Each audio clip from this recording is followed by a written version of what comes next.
नमस्कार परिजनों, मैं हूं पार्थ जोशी और आप देख रहे हैं सत्य का सब्सक्रिप्शन। सत्य का सब्सक्रिप्शन में आपका स्वागत है। दोस्तों, अगर अभी तक आपने हमारे चैनल को सब्सक्राइब नहीं किया तो सबसे पहले चैनल को सब्सक्राइब कर दीजिए, बेल आइकन को क्लिक कर दीजिए ताकि हर वीडियोस की अपडेट्स जो है वो आपको मिलती रहे। तो चलिए, आज हम जानने वाले हैं महाभारत में किसने कौन सा शंख जो है वो बजाया था और पहला शंख पांडवों की सेना में से किसने बजाया था। आगे वाले श्लोक में यही आने वाला है कि किसने पहला शंख जो है वो बजाया था और क्यों। तो चलिए सबसे पहले देख लेते हैं श्लोक क्या है। अध्याय 1 श्लोक 15वां। तो कुछ श्लोक है इस तरह से। पांचजन्यम ऋषिकेशो देवदत्तम धनंजय पौंड्रम दद्मो महाशंखम भीम कर्मा वृकोदर। तो ये 15वां श्लोक है। अगर आपने पहले के वीडियोस नहीं देखे हैं तो देख लीजिए, बहुत ही अच्छे वीडियो रहेंगे और हेल्पफुल रहेंगे आगे के श्लोकों को जानने के लिए। पांचजन्यम ऋषिकेशो, तो यहां पर सबसे पहला नाम जो आया वो पांचजन्य का आया। पांचजन्य शंख का नाम है और कौन से शंख का नाम है ये जान लीजिए सबसे पहले। तो श्री कृष्ण भगवान के शंख का नाम जो है वो पांचजन्य है। किस तरह से भगवान श्री कृष्ण को वो मिला था वो भी मैं आपको बता देता हूं। भगवान श्री कृष्ण के गुरु सांदीपनि के पुत्र को पांचजन्य राक्षस जो है शंखासुर जो है वो शंखासुर उठाकर ले गया था। जब भगवान श्री कृष्ण की पूरी शिक्षा खत्म हो गई तब श्री कृष्ण ने कहा कि आप दक्षिणा में कुछ मांगिए। तब सांदीपनि जी ने और उनकी अर्धांगिनी ने, गुरु माता ने ये कहा कि हमें हमारा पुत्र जो है वो चाहिए। तब जाके भगवान श्री कृष्ण डीपेस्ट सी में, मतलब बहुत ही अंदर दरिया में, बहुत ही अंदर समुद्र में, बहुत ही अंदर ये राक्षस जो है वो रहता था और बहुत सारे लोगों को इसने जो है वो पकड़ के रखा था अपने कौंच में, अपने शंख में।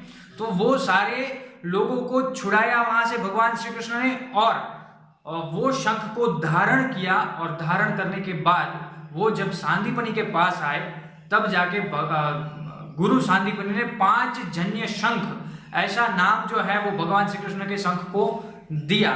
इस तरह से पांचजन्य शंख जो है वो नाम पड़ा। यहाँ पर संजय जो है वो कहना चाहते हैं धृतराष्ट्र से कि पांडवों की सेना में भले ही वो धारण ना करे कोई अस्त्र शस्त्र, लेकिन ऐसे योद्धा हैं जो कि जमीन के सिवाय भी समुद्र में युद्ध करना भी जानते हैं। ऐसे योद्धा भी यहाँ पर विद्यमान है। और दूसरी बात आती है कि यहाँ पर श्री कृष्ण भगवान जो है वो ना तो सेनापति हैं ना योद्धा हैं, तो फिर उन्होंने सबसे पहले शंख जो है वो क्यों बजाया।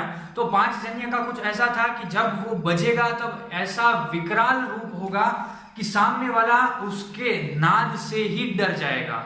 और पांचजन्य शंख जो है वो अजेय कहा गया है क्योंकि जब जब श्री कृष्ण ने पांचजन्य शंख के बाद युद्ध शुरू किया है तो कभी युद्ध नहीं हारे हैं। तो अजेय शंख था, इस वजह से वो बजा सबसे पहले।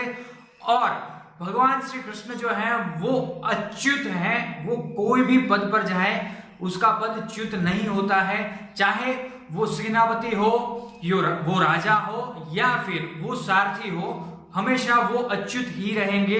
तो उनके सारथी बन जाने से ऐसा नहीं है कि उसका पद जो है वो च्युत हो गया। पांचजन्य के बाद कहते हैं ऋषिकेश।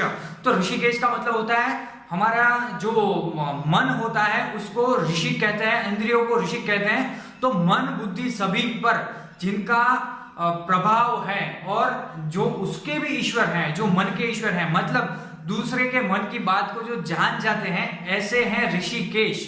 तो इसी वजह से ऋषिकेश यहां पर कहा गया है। और ऐसे ऋषिकेश जो हैं वो अर्जुन के सारथी हैं। तो अर्जुन के ऊपर उसने कितना बड़ा उपकार जो है वो किया है, किस वजह से? क्योंकि आपके पुत्र ने उसकी नारायणी सेना जो है वो चूज की है। और ऋषिकेश, भगवान ऋषिकेश को, ऐसे व्यक्ति को जो दूसरों के मन की बात आसानी से जान जाता है, उसको छोड़कर सिर्फ और सिर्फ सेना का चयन किया है। तो ये भी आप जान लीजिए। उसके बाद क्या कहते हैं, देवदत्तम धनंजय। देवदत्त क्या है? देवदत्त शंख के नाम है। किसके शंख का नाम है तो वो जान लेते हैं कि अर्जुन के शंख का, धनंजय के शंख का नाम है देवदत्त। तो पहले बात कर लेते हैं हम देवदत्त की। तो दोस्तों देवदत्त जो है वो कहां से आया, देवों ने दिया था, इसी वजह से उसका नाम जो है वो देवदत्त पड़ गया। तो एक बार ऐसा हुआ था दोस्तों, बहुत कम लोगों को पता होगा, यहाँ पर 12 साल के वनवास के दरमियान अर्जुन जो है वो 5 साल इंद्र के पास रहे थे और इंद्र के पास से बहुत सारी विद्याएं उन्होंने प्राप्त की थी, बहुत सारे अस्त्र शस्त्र उन्होंने प्राप्त किए थे। और उसके बाद जब इंद्र को जरूरत पड़ी थी अर्जुन की, देखिए यहां पर बात समझिए, निवात कवच नाम का एक राक्षस था, अमरावती में रहता था। निवात कवच नाम का राक्षस था, उस राक्षस को मारने के लिए अर्जुन की सहायता लेनी पड़ी थी स्वयं इंद्र को। यहां पर यह बात भी जो है संजय कहना चाहते हैं, इंद्र को भी जिसकी सहायता लेनी पड़ी थी वो सामने वाले पक्ष में है, वो है अर्जुन। क्यों लेनी पड़ी थी, चलिए वो भी थोड़ी सी बात जान लेते हैं। देवदत्त का नाम आया है तो वैसे सारे शंखों का वर्णन मैं नहीं करूंगा, लेकिन पांचजन्य और देवदत्त जो है इनका वर्णन तो बनता ही है।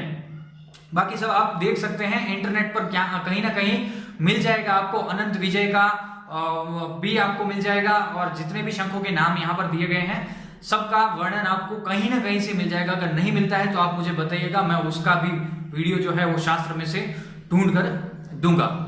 तो देवदत्त जो है निवात कवच अमरावती का राजा था। राजा कौन था, राक्षस था। यहां पर जान लीजिए अमरावती जो है वो इंद्र के द्वारा बनाया हुआ एक नगर था और उस पर आक्रमण करके निवात कवच ने अपना जो डेरा है वो जमा लिया था और अमरावती के ऊपर ऐसा कवच बना डाला था कि कोई भी उसके अंदर प्रवेश जो है वो नहीं कर सकता। अगर प्रवेश कर भी लिया तो निवात कवच को ऐसा वरदान प्राप्त था ब्रह्मा जी से कि वो देवताओं की दृष्टि में नहीं आएगा। देखिए दिव्य दृष्टि जो होती है ना, तो देवताओं की दृष्टि में वो नहीं आएगा, देवता उनको देख ही नहीं सकते। अब देखेंगे नहीं तो मारेंगे कहां से। तो ऐसे में किसकी सहायता चाहिए थी, ऐसे बलवान योद्धा की सहायता चाहिए थी जो निवात कवच को भी हरा सके और उसकी सेना को भी हरा सके। तो इसमें क्या होता है, भगवान इंद्र अपना स्वयं का रथ और अपना स्वयं का सारथी मातली देकर अर्जुन को भेजते हैं अमरावती की ओर और रास्ते में मातली जो है वो सारी बातें अर्जुन को बताते हैं कि आपको किस तरह क्यों भेजा गया है, क्योंकि निवात कवच को स्वयं देवता भी देख नहीं सकते, ऐसा वरदान ब्रह्मा जी से उनको प्राप्त था। तो सबसे पहले जाते हैं अमरावती। अमरावती बहुत ही सुंदर शहर था, बहुत ही बढ़िया और नयन रम्य था। तो अर्जुन ने पूछा मातली को, इतना बड़ा शहर जो है वहां पर आक्रमण करने क्यों भेजा है। तो मातली बताते हैं कि भगवान इंद्र ने ही इस शहर का निर्माण जो है वो किया था, लेकिन निवात कवच ने आकर यहाँ पर आक्रमण कर दिया और ये शहर जो है अभी राक्षसों का है, यहाँ पर मनुष्य के रहने के लायक कुछ भी नहीं बचा है। हालांकि नयन रम्य है लेकिन फिर भी यहाँ पर राक्षस रहते हैं। तो एक के बाद एक अस्त्र जो है वो चलाते गए अर्जुन और स्वयं इंद्र का वज्र भी था, तो वज्र से वो निवात कवच का कवच जो है वो तोड़ डाला और निवात कवच के सामने आके शंख बजा के युद्ध करके उसको भी हरा डाला। उसके बाद पुलोमा भी आता है। पुलोमा जो एक ऐसी रानी थी जिसका पूरा उड़ता शहर था, उस वक्त उड़ता शहर था, मतलब उसका शहर जो था वो हवा में ही उड़ता था, वो नीचे जमीन पर नहीं रहता था, ऐसा भी शहर था और उसको भी अर्जुन ने जो है वो हराया था। ये हराने के बाद भगवान इंद्र जो है वो अर्जुन के ऊपर खुश हो जाते हैं और देवदत्त नाम का शंख जो है वो देते हैं। ये शंख इतना भयंकर आवाज निकालने वाला था कि सामने वाले के हृदय जो है वो ऐसे ही बैठ जाते थे। तो अगर जैसा जैसा व्यक्ति है तो ये शंख को ही सुन नहीं पाता था। तो यहां पर संजय ये भी कहना चाहते हैं कि उनकी सेना में ऐसे योद्धा हैं जिनकी मदद स्वयं इंद्र को लेनी पड़ी थी और जो स्वर्ग से भी संपर्क रखते हैं और ऐसे राक्षसों को भी हरा सकते हैं जो कि स्वयं देवताओं की नजर में भी नहीं आते हैं। उसके बाद कहते हैं धनंजय। धनंजय क्यों नाम पड़ा था, राजसूय यज्ञ किया था इंद्रप्रस्थ के वक्त। जब यज्ञ किया तब बहुत सारे राजाओं को हराने के बाद बहुत सारा धन जो है वो अर्जुन को प्राप्त हुआ था, इसीलिए धनंजय नाम भी अर्जुन का एक पड़ा था। तो यहां पर बहुत ही विस्तार से एक ही श्लोक के अंदर संजय जो है वो धृतराष्ट्र को बहुत सारी बातें बताना चाहते हैं। उसके बाद क्या कहते हैं, पौंड्रम दद्मो महाशंख भीम कर्मा वृकोदर।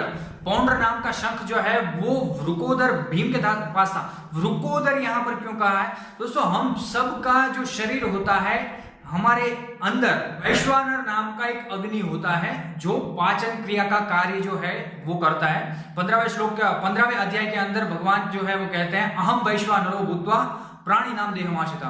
तो वही वैश्वानर जो है, उसके अलावा भी भीम के उदर में वृक नाम का एक अग्नि था जो बहुत सारा भोजन जो है वो खा सकता था।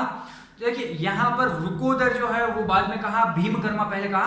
तो पहले हम भीम कर्मा को समझ लेते हैं एक बार, फिर वृकोदर भी मैं एक बार बताता हूं वृकोदर क्यों यहां पर जो है वो संजय ने कहा है। भीम कर्मा का मतलब है बहुत सारे राक्षसों को मारने वाला है। हिडिंबासुर, बकासुर, जटासुर, कीचक। कीचक जो है वो बहुत ही शक्तिशाली सेनापति था राजा विराट का। तो कीचक और जरासंध जैसे अजय योद्धा को, जिनकी संधि जो है वो जरा ने की थी, उसको कोई भी मार नहीं सकता, सिर्फ चीरा जाता था उसको। ऐसे जरासंध को भी जिसने मारा वो भीम कर्मा, मतलब कि भयंकर कर्म करने वाला भीम कर्मा।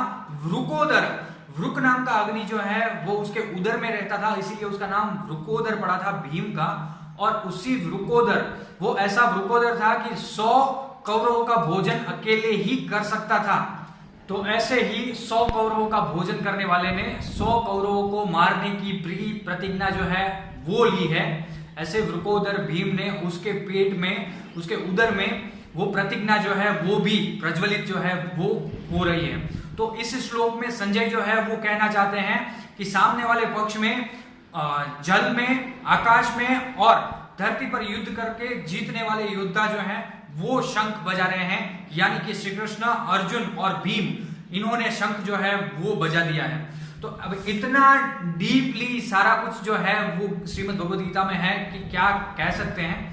तो ये आपको वर्णन कैसा लगा इसकी कमेंट जरूर से कीजिएगा। अगर अभी तक हमारे चैनल को सब्सक्राइब नहीं किया तो सबसे पहले चैनल को सब्सक्राइब कर दीजिए, बेल आइकन को क्लिक कर दीजिए और ये वीडियो को ज्यादा से ज्यादा शेयर कीजिए ताकि हम श्रीमद् भगवद गीता का प्रचार प्रसार जो है वो कर सके दोस्तों। और अगर अभी तक, वापस से कह रहा हूं, अगर अभी तक हमारे चैनल को सब्सक्राइब नहीं किया है तो चैनल को जरूर से सब्सक्राइब कर दीजिए, बेल आइकन को क्लिक कर दीजिए। और याद रखिए परिजनों, मैं हूं पार्थ जोशी और आप देख रहे थे सत्य का सब्सक्रिप्शन। धन्यवाद परिजनों।